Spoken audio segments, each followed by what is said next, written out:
Payment तो हो गई थी ना? हाँ, पेमेंट ऑनलाइन हो गई थी। मैं चलती हूँ। सुनिए, आप इतनी धूप में इतनी छोटी सी बच्ची को लेकर फूड डिलीवरी क्यों कर रही हो? क्योंकि घर पे कोई है नहीं जिससे खिला दूं। आपके पति कहाँ है? मेरे पति नहीं है। सुनिए, आपकी बच्ची तो मुझे भूखी लग रही है। आप अंदर आ जाइए, आप अंदर आके दूध पिला दीजिए। पर अरे इतना सोचिए मत, आप अंदर आ जाइए।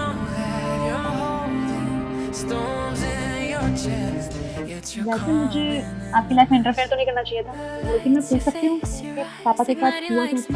मतलब कि वो छोड़ के चले गए हैं या फिर धोखा दिया है? इस दुनिया में तो है वो, लेकिन मेरे साथ नहीं है।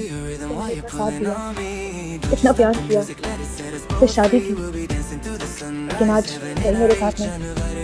वो अपने बॉस के साथ चला गया। मुझे कुछ समझ में नहीं आ रहा। अच्छा, आपके साथ हुआ क्या? समझ तो मुझे भी नहीं आ रहा था, लेकिन अब सब कुछ समझ में आ गया। मैं आपको शुरुआत से बताती हूँ। हम दोनों एक साथ एक ही कंपनी में काम करते थे। धीरे धीरे बातें बढ़ती गई और बातों बातों में न जाने कब हम दोनों को प्यार हो गया, हमें नहीं पता चला। मैंने अपने घर में उसके बारे में बताया।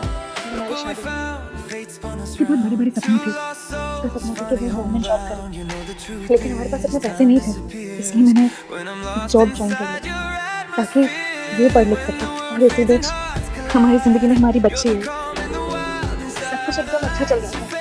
मेरे पति की नौकरी भी लग गई थी, लेकिन धीरे धीरे उसका बसाव बदलने लग गया। और फिर एक दिन जब मैं सुबह उठी तो देखा वो मुझे छोड़ कर जा चुका था। अरे देखो वहाँ पे वो जरा सा तरफ नहीं आया। ये नन्ही सी जान इतना कुछ झेल रही है, इन सब में इसकी क्या गलती है? हमारी तो बस इतनी गलती है कि तुमने ऐसे इंसान का भरोसा किया जो भरोसे के लायक ही नहीं। मैं खाने का कुछ लेके आती हूँ। तुमने क्या लिखा रखी है?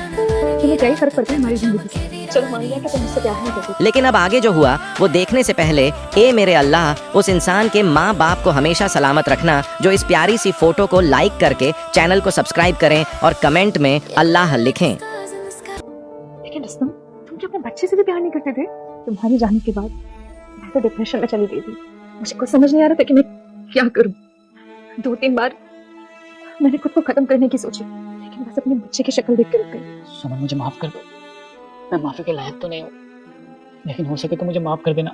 इसने तुमने जो मेरे साथ किया है ना, उसके लिए मैं तुम्हें कभी माफ नहीं करूंगी।